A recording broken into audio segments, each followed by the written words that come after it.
favorite things that I love that happens to me while I'm over the road is when they tell me a load weighs like 35,000 pounds or 40,000 pounds, but it actually ends up weighing like half of that. So on here it says that the weight is 35,000 pounds and it's food shields.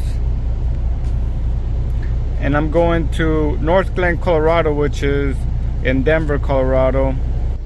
But my dispatcher said that there's a chance that it might not weigh that much.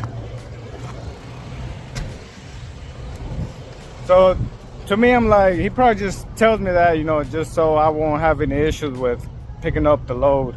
You know, because I tell him, you know, I don't want to do no heavy loads, you know, especially going through certain parts of the United States.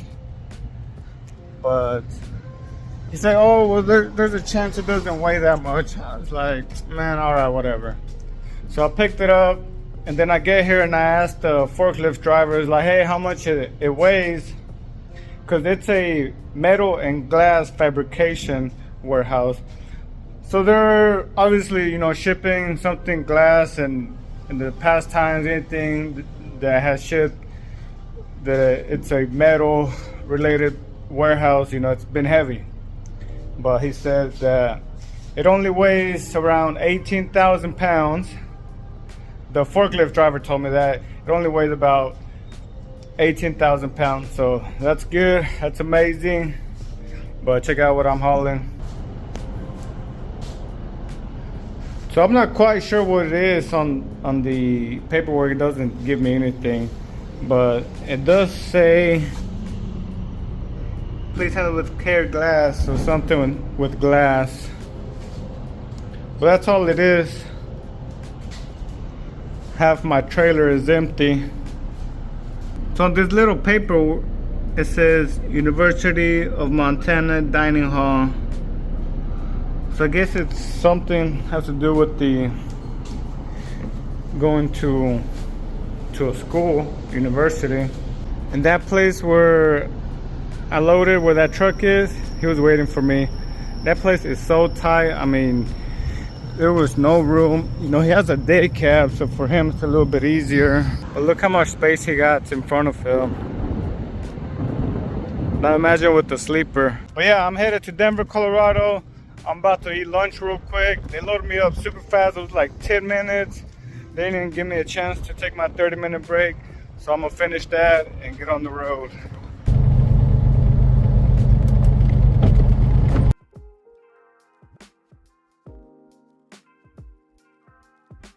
So I just got unloaded here in Denver, Colorado.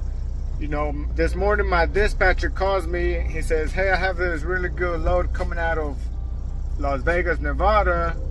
It picks up on Sunday. It pays $3,000. It goes back to Denver, Colorado. But you have to deadhead because today is Friday. And if I pick up a load today and it goes to Las Vegas, more than likely I won't be able to deliver that load till Monday. So he says, if you want it, you have to deadhead, which if you deadhead, all miles in total comes about around $2 per mile, since it's 750 miles to get there one way, and then coming back about 1,500 miles total for $3,000. I said, okay, well, let me see. If I take it, every time I come to Denver, trying to get a load out of here, it's always a pain. You know, they don't really like to pay in Denver, Colorado for whatever reason. Every time I come here, it's either $1.50 to $1.80 at max, and sometimes they're heavy. So I do have to go through the Rocky Mountains on I-70 all the way up to I-15 in Utah. I was like, okay, well, I gotta go through the Rocky Mountains twice, but once I'll be empty, second time I'll be light. It's a convention center load.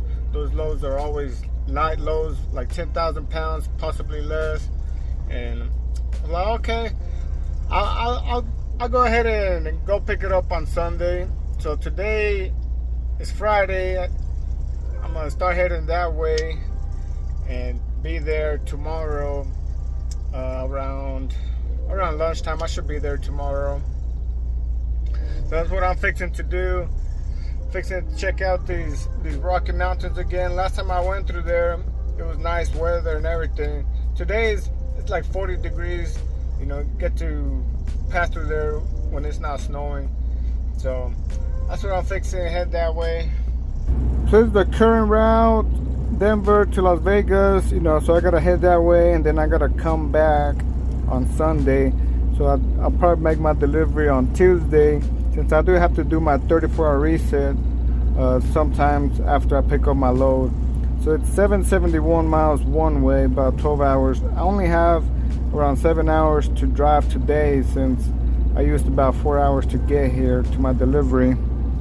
So I'll probably make it around here where I-15 meets I-70, around this area somewhere. So I'm gonna try to stop at a spot around right here. Try to get some footage, some drone footage. I mean, just check out this elevation of these mountains. So we're currently at 5,200, which is Denver.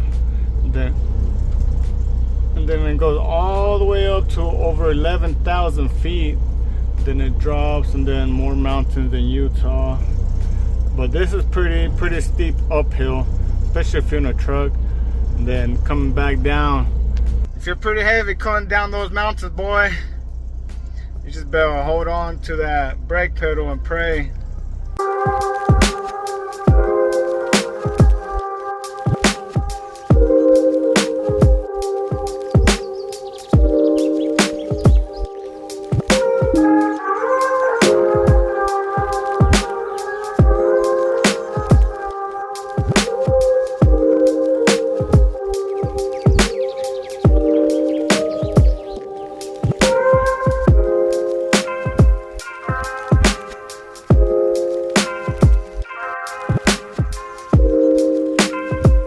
So I just stopped at the viewpoint area before you get to Frisco, Colorado. It's a beautiful view. So between Denver, Colorado and Grand Junction, Colorado, there's not very many truck stops, but what they do have is a lot of viewpoint areas that you can pull over and check out the scenery. And I'm currently on one of them, but y'all check out this view right here. So that's a lake, but it's frozen.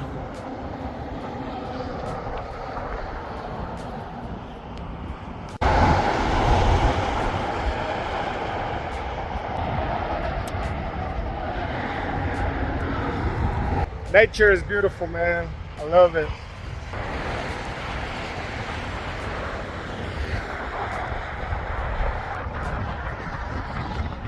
I'm about to get my drone out.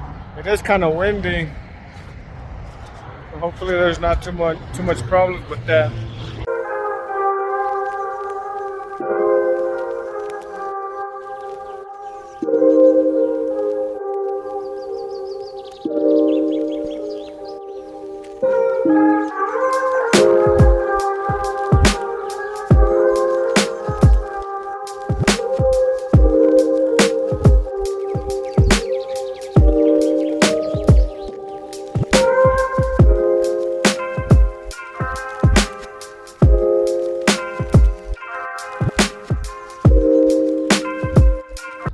As an over-the-road truck driver, I get to see and experience what most people won't get to do in their lifetime.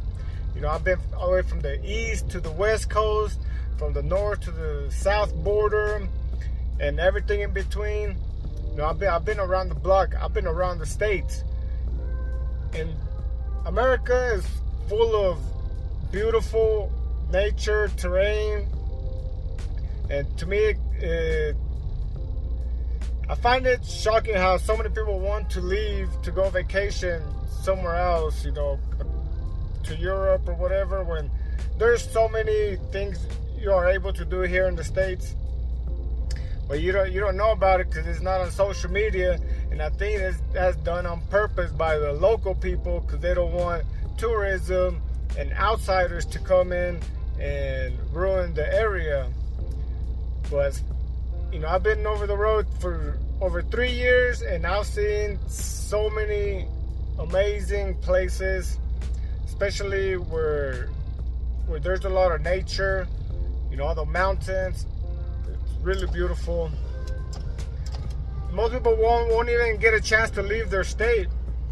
It wasn't until I started doing over the road that I was able to see outside of Texas. See, I'm from Texas, so I'm 31, all the way up to 28. When I got over the road, I have never left Texas. But it is time to get back on the road. I still got about 5.5 miles left to drive. I just passed the highest peak on the Rocky Mountains on I-70. So from here on out, I do have another little mountain to go up, the Vail Pass. And then after that, it's just downhill.